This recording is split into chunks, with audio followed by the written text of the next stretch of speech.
Hello friends, வணக்கம். Welcome to Vidya's cooking channel.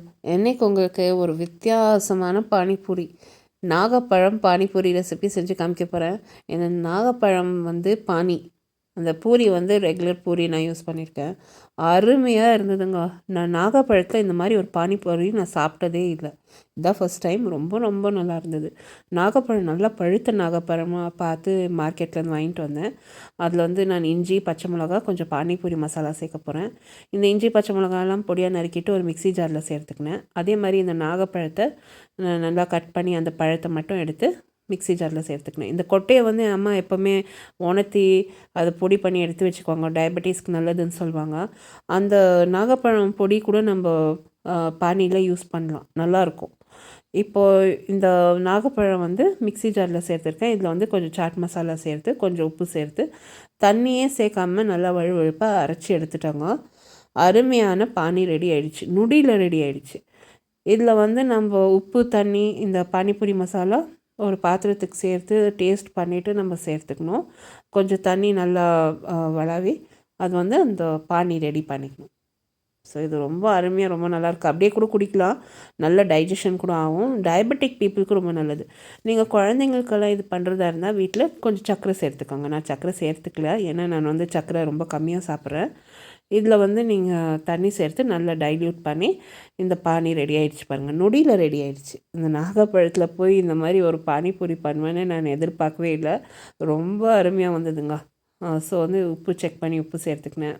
கொஞ்சம் எக்ஸ்ட்ராவாக பானிபூரி மசாலா, அவ்வளோதான். இந்த பானிபூரிஸ் கூட இந்த ரெடிமேட் யூஸ் பண்ணிக்கலாம். வீட்லேயே தயார் பண்ணோன்னா அதுக்கு ஒரு ரெசிபி இருக்குங்க. நான் ஏற்கனவே ரெசிபி நான் போஸ்ட் பண்ணியிருக்கேன், பங்கார்பேட் பானிபூரி ரெசிபி. ஸோ அதை நீங்கள் பார்த்து அந்த பூரிஸ் நீங்கள் வீட்டில் ரெடி பண்ணிக்கோங்க. இங்கே உருளைக்கிழங்கு, மிளகாய் தூள், கொஞ்சம் சாட் மசாலா தூள், இந்த மாதிரி ஒரு சின்ன ஷார்ட் கிளாஸ் வேணும். பொடியாக நான் வெங்காயம், மல்லி எல்லாம் நறுக்கி வச்சுருக்கேன். எலுமிச்சம்பழம் சாறு தேவைப்படும். இப்போ இந்த ஷார்ட் கிளாஸில் அந்த பானியை சேர்த்துட்டு அதுக்கு கொஞ்சம் கொத்தமல்லி தழை சேர்த்து கார்னிஷ் பண்ணி அதை எடுத்து ஒரு பக்கம் வச்சிடலாம். இப்போ பானிபூரிஸ்க்கு ஃபில்லிங்கில் நம்ம பொட்டேட்டோ யூஸ் பண்ண போகிறோம். உருளைக்கிழங்கு நல்லா அவிச்ச உருளைக்கிழங்கு பொடி பொடி ஆக்கிட்டு ஒரு பவுலில் சேர்த்துருக்கேன். அதில் உப்பு சேர்த்துருக்கேன்.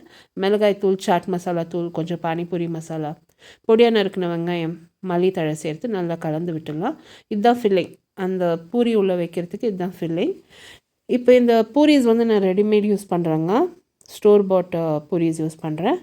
சென்டரில் அந்த பூரியை ஒரு சின்ன ஓட்டை போட்டு இந்த உருளைக்கிழங்கு நம்ம கூட்டு தயார் பண்ணி வச்சுருக்கோம் இல்லையா, அது அது உள்ளே சேர்த்து பொடியாக நறுக்கின வெங்காயம், கொஞ்சமாக மல்லித்தழை, எலுமிச்சம்பழம் சாறு கொஞ்சம் சேர்த்துக்கலாம்.